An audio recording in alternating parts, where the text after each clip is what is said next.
hard shoulder tackling, playing with violent hands and block destruction up front, and then certainly having an urgency to create takeaways, and we did not do that to any level of consistency. Certainly that's not acceptable, not something that any of us as coaches or players are going to accept from ourselves.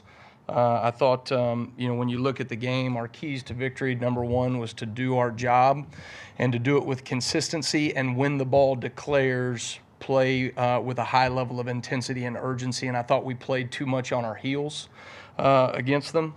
I thought, number two was to be seasonally elite, which we have been at times, but this season.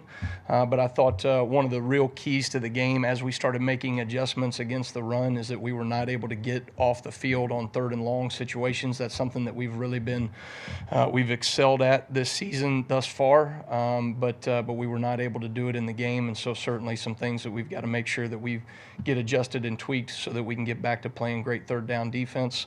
And then, create takeaways was our third key to victory. And we felt like it was an opportunity for us to take the ball off them if we played aggressive and physical. Credit them. They did a great job of taking care of the ball and still having an aggressive mindset in certain downs, and they managed the ball and the clock really well. So when we don't get any of our keys to victory done and we don't play with Bama fundamentals, that ultimately falls on me as the defensive coordinator. It's my responsibility to make sure that we get our players to play at the highest level possible and to become the best versions of themselves on game day, and we certainly did not get that done on Saturday. We are all have an urgency to get that cleaned up and to get that better moving forward. I thought the guys had a really good demeanor yesterday as we met with them. I thought they had the right mindset, very workmanlike, ready to get back to work, challenging each other, challenging themselves, had really great conversations with our staff, had really great conversations with our leadership on defense in order to make sure that we're giving the players the things that they need to be at their best on game day. So credit them. They played with an edge. They had a bye week. They had a really good plan. They executed on kind of all their new things that they did, a lot of new things that we saw consistently throughout the game, not just in the first series.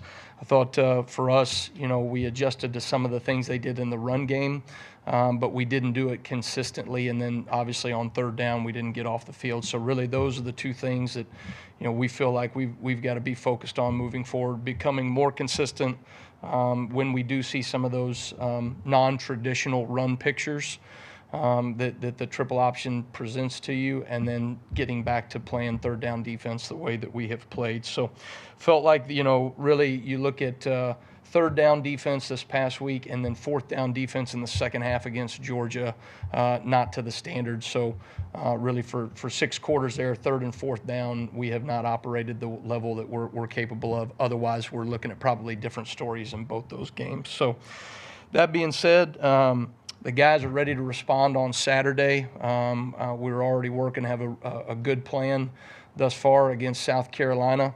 Have tremendous respect for Shane Beamer, another coach's son, and have tremendous respect for his dad and the pedigree and legacy that he's grown up under. I think he's done a tremendous job everywhere he's been, both as an assistant and a coordinator in special teams, and certainly, what he's doing in terms of building momentum for that program. Overall, Dow Loggins, their offensive coordinator, I've known for a number of years. He was a walk-on quarterback at Arkansas when my dad was the defensive coordinator there, and then he kind of left right as I came in and played there at Arkansas as well. Has done a tremendous job in his career, numerous years in the NFL, and so they have done a really nice job of kind of fitting their personnel, getting their quarterback in position to be able to go make plays for them both in the passing game and with his feet. So we'll have a tremendous challenge for us for sure. But our guys, myself included, our coaches cannot wait to get back out on the field on Saturday in Bryant-Denny. I think we're going to play with a level of urgency that our fans will appreciate, and a response that we all expect for Alabama to have on defense going into this week. Thank you, Coach. Start front right here with Nick. Yeah, you touched on adjustments a little bit, but could you get more into what adjustments you tried to make at halftime, and then how Vanderbilt responded to those adjustments? Yeah, so I thought really some of the plays that they had in the first half were some things that we had not seen on film before. Some things that they were doing out of on-ball tight end pictures versus off-ball tight end pictures. We made some adjustments with our front and some things that we were doing with our defensive ends in terms of assignment responsibility, and that helped us out on first and second down. Got them to a number of third and long third down situations where we didn't execute and get off the field. And then they did a really nice job of holding some things throughout the game, and so they would throw new wrinkles in consistently throughout the game, which kept us in a constant pursuit of adjusting to what they were doing. And I thought they had a really good game plan in that regard. But because we were not able to get off the field on third down, we also gave them more opportunities to keep throwing those wrinkles on. Whereas, you could point to probably 8 to 10 different third down situations where if we just get off the field right there, we're having a very different conversation about how we played there. So. Obviously, from the press box, we can't hear what's being said on the field, but it appeared from our vantage point that Malachi refused to be substituted for in the last minute. Can you clarify whether that was the case? Well, Malachi Moore, I'm not sure anybody cares more about Alabama football than Malachi. And in that moment, when emotions are running high, certainly, he has been held accountable, for some of the actions and the penalty that incurred there at the end of the game. I think Malachi's handled it really well with his teammates. We are, continuing to work to make sure that we address it the right way across the board. But I got to tell you, when we first got here, Malachi has had our back from day one as a coaching staff coming in. He's been incredibly supportive. He's been a great leader for our players, and really does things to the level and standard that we would want them to. Just in that moment, I think got a little bit emotional, and so in that moment we were going to try to settle him down just a little bit. Sometimes those situations, it's better just to let them calm at a later time. So, but again, I thought he has handled things really well since that point, and has taken the level of accountability that Coach DeBoer implemented, and has done a really good job moving forward. Let's go to Ryan on the back right.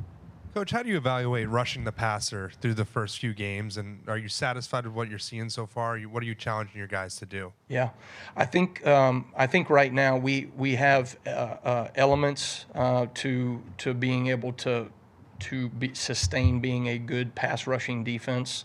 Right now, I think we're inconsistent against the athleticism that you're going to see week in and week out from some of these quarterbacks. It's really critical that you keep quarterbacks in the pocket. It limits their ability to see windows. It limits their timing, and really kind of constricts some of these throwing lanes that quarterbacks can see. We didn't do a good enough job of that, and that's probably one of the biggest indicators of us not executing on third downs. We gave them space. We gave him time to be able to make some decisions. And then we didn't address some things in man coverage well enough either, even when we had a chance to get a guy on the ground. So from a pass rush standpoint, I think we have shown some really positive attributes there, but not consistent enough, to play at the level we think we're capable of on third down defensively. Let's go to Steven back left. Coach, what's kind of a next step of growth from the young corners, especially when you're in position, you're trying to make a play on the football, just turning it and attacking the ball? I think, it was the number one key to victory that we talked about this week was do your job consistently, all right, with urgency and physicality. And do not get bored at doing the same high-level job over and over again. And that's really challenging for a corner, especially when you're dealing with an option-style team where, you're getting ran off, and all of a sudden now you're getting ran off and it's a go ball. It's a one-on-one. And you look at our corners, and those guys defended the ball in the air at times well. but we didn't do it consistently enough, you know what I mean, to be able to make the play when it mattered most. And I thought that really, you know, was kind of an overarching theme, is we didn't make the plays that we needed to make when the ball came our way as a defense, and they certainly made their plays, and that was ultimately the difference. Go to Tony on the front left. Yeah, just news just broke that Jaheim Otis has decided to opt out. Did you have a discussion with him about that, and kind of how did that go about? I think for Jaheim, obviously, he's been battling some injuries. Has not been able to perform or produce the way that any of us would like. But my focus is really on the players that are going to do everything they can to help us win football games, and so that's really where my focus is right now. Coach, simply put, how do you get this defense back on track? Yeah, I think I think for us, it's making sure that we're keeping the main thing. For us as a defense, there's a lot of good things that we're doing. Certainly when you deal with a triple option style offense, there's certain elements and things that you need to make sure you get cleaned up moving forward. There's certain things that we put on tape that we may see moving forward, and there's other things that, are you're not going to see from a more traditional style offense. I think in times like this, it's natural for everyone to hit the panic button. And for us, I think we need to make sure that we're keeping the main thing. Are we playing with great Bama fundamentals? Are we leaning into our keys to victory on game day, and are those things showing up on tape? And then certainly for us, when you ask specifically, I think there's some things that we got to certainly clean up on 3rd and 4th down that really the last 6 quarters I don't think that we've done to the standard that we're capable of. So that being said, probably the only other piece to that is there is a way the game is supposed to be played from a defensive standpoint with physicality and urgency, and I thought we played a little too much on our heels last week, and certainly that's going to be the number one thought process as we game plan this week, is getting our guys to play at a really high physical level. Go back to the left front with Colin. I know you mentioned the difference between a team like Georgia or an offense like Georgia compared to an offense like Vanderbilt. Do you find any inconsistencies in terms of fundamentals that need to be improved over the course of those 6 quarters? I think specifically when you look at it, really against Georgia, it was 4th down. Not getting stops on 4th down. There's some things in man coverage that we need to make sure that we're handling, and that goes across the board from the corners to the safeties to the linebacker support and man coverage. There's some things that we've got to make sure, coverage is handled differently, be it off the situation, whether it's red zone, open field. But on 3rd and 4th down, those windows have to be as tight as possible. And there's some things fundamentally that we can keep working to clean up. We have shown those things. I think, again, to answer the question that was brought up before, it's about building consistency in your young men. It's about building consistency in your young players, and some things that we've got to continue to be able to work through. I wish I had the magic genie button, whatever you want to say, hey, we're going to give these guys the experience they need to be able to maneuver moving forward. But sometimes you got to go through some of these hardships and some of these challenges and adversities, and then expect your coaching and those players have an urgency to get things fixed moving forward. And that's certainly what I expect from us this Saturday. All right, let's finish up with Michael right in the middle there. We talk a lot about adjustments and game adjustments. Can you take us through the process of how things are identified and then solved in that whole process? Well, you go into a game, right, knowing specifically this past week, right, anytime a team has a bye week, there's going to be a lot of wrinkles that you didn't see, particularly if you're dealing with a triple option style team. Those wrinkles are going to be, even more so because they're things that you don't see. You have a rep base in the spring ball and in fall camp that you're going through, and then the first 4 opponents that obviously when you deal with a team with this style offense, there's a lot of things that formationally you're going to see different. And then, from really an angle and leverage standpoint, you're going to see some different things as well. I thought we had a really good plan going into the game. I thought there were adjustments, that as we went in, we saw that there were some things in the first half that they were doing. We waited a couple of series to make sure that we're seeing things, properly, made small little tweaks and adjustments and calls. And then in second half, I thought we made some adjustments that allowed us to get them into 2nd and 8+ situations, and then, really 3rd and 7 or 8+ situations as well in the run. They averaged, I think it was 3 yards per carry in the game. So when you look at it, some of the exposure runs that we had early on were new things that I did think we adjusted to well. But you constantly are having those conversations about what schematically you want to call different, and then just fundamentally what you want to do differently in the game. And a lot of the things for us were just reinforcing fundamentals in our players. Hey, they are doing the things that we thought that they were going to do, or they may be doing 1 or 2 things that are a little bit different, and here's how we need to adjust fundamentally. All right, thank you. All right, for Coach Sheridan, we'll go ahead and begin with questions right away. Let's start on the left side here with Tony, right here in front.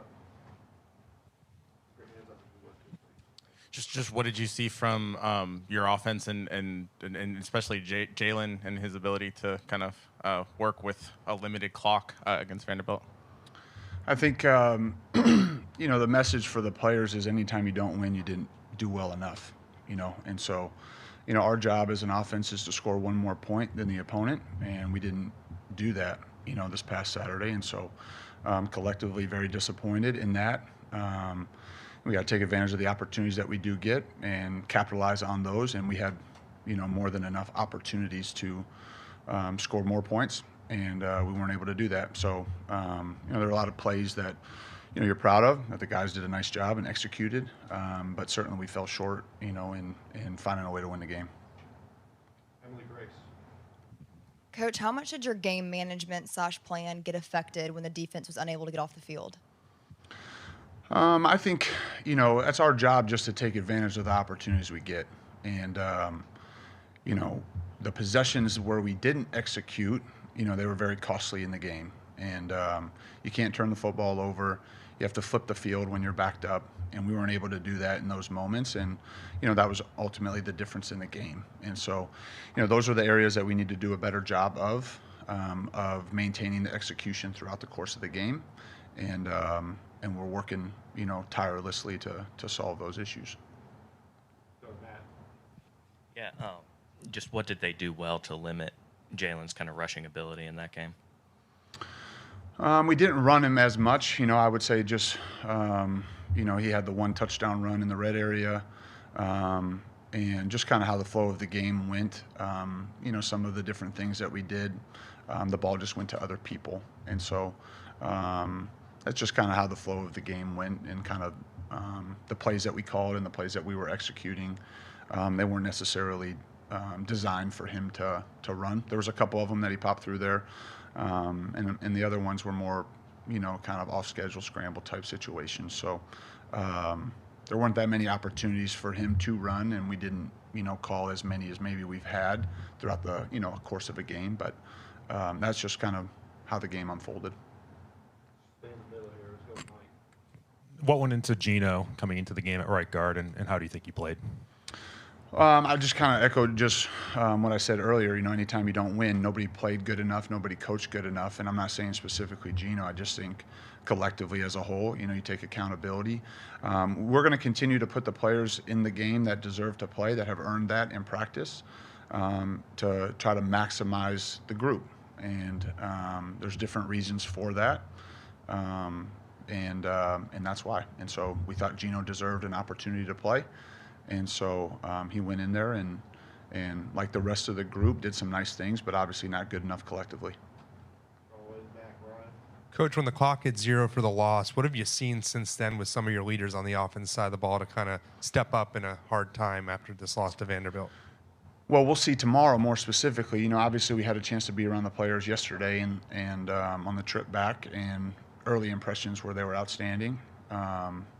And I think it reveals the character of who they are, which is excellent. And certainly, the week of prep will continue to give them opportunities to lead in the way that I know that they will. And so I fully expect them to respond and, continue to improve, learn from the errors and the mistakes, and move forward and be excited about competing this Saturday. Jump to the left side, Steven. Coach, there was an early, pick six in that ball game, but when Jalen came to the sideline, what was his demeanor like as you were talking to him talking to you, trying to flush that and move on?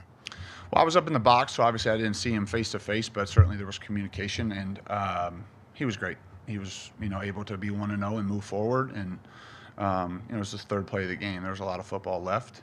I'm pretty sure we were able to respond and score a touchdown the next drive, if I remember correctly. So I thought his response was great, and he kept playing, and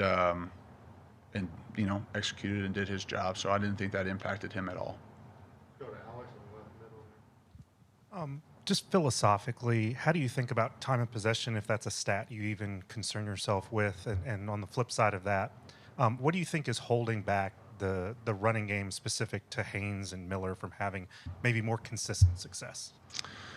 I think the game Saturday was a little bit unique that way relative to running the football. We did put ourselves in a hole early, and we were playing a little bit of catch up throughout the game, and so we didn't get as many opportunities to run the football as maybe we were anticipating. Because I do think that there were some moments where we ran the ball well, and Jam had some good runs, and Justice had some good runs. It just kind of was the course of the game and how it was going. And so, I think that's a point of emphasis, to be more efficient and effective running the football. But I also know that, you have to do whatever's required in the game to try to score points and win. And each game can kind of unfold, a different way. And that's just kind of how the game went, on Saturday. So. Time for a couple more questions. Start on the left side of Colin. Hey, Nick, how would you assess kind of the progress over that Jam Miller, Justice Haynes have made over the course of the first 5 games? How have they helped your offense? Would you like? How do they kind of complement what Jalen Miller in the pass game is doing through the first 5? I think they've both been effective and super helpful in our offense, and I know that will continue to be the case. It's a long season. There's lots of football to still be had, and obviously, they both have had some great moments and found the end zone and helped us. There's no doubt. And I also think they're doing a great job without the ball as well. Some of the perimeter runs that they're involved in blocking, they've been outstanding. Some of the blitz pickup and their eye discipline has been outstanding. And so those are 2 great players. And, their attitude's been great. Their work ethic's been great. I know they're going to keep, improving and taking advantage of the opportunities that they get. And so we're happy with where they're at. And just like I mentioned, with everybody else, nobody did well enough, and so I know for everybody, not just those guys, but every position, every coach knows that you got to do better, and find a way to win. And so that's kind of been the message. And I would just say, you asked about time of possession. I didn't answer that. I think ultimately, you want to be in control of the game, and you do that by executing and getting first downs. And so I think some of the lopsidedness relative to that was the 4 possessions where we didn't execute. That would have allowed us to have more opportunities, more plays, and more time of possession. So, I think at the end of the day, you want to be in control of the game. If you score fast, that's part of it. You're not going to stop the guys from doing that. We've had a lot of short scoring drives this season, which sometimes, can, sway the clock one way or the other. But I certainly think you want to be in control of the game and be able to execute and get first downs. All right. Thank you, Coach. Okay. Thanks. Roll Tide.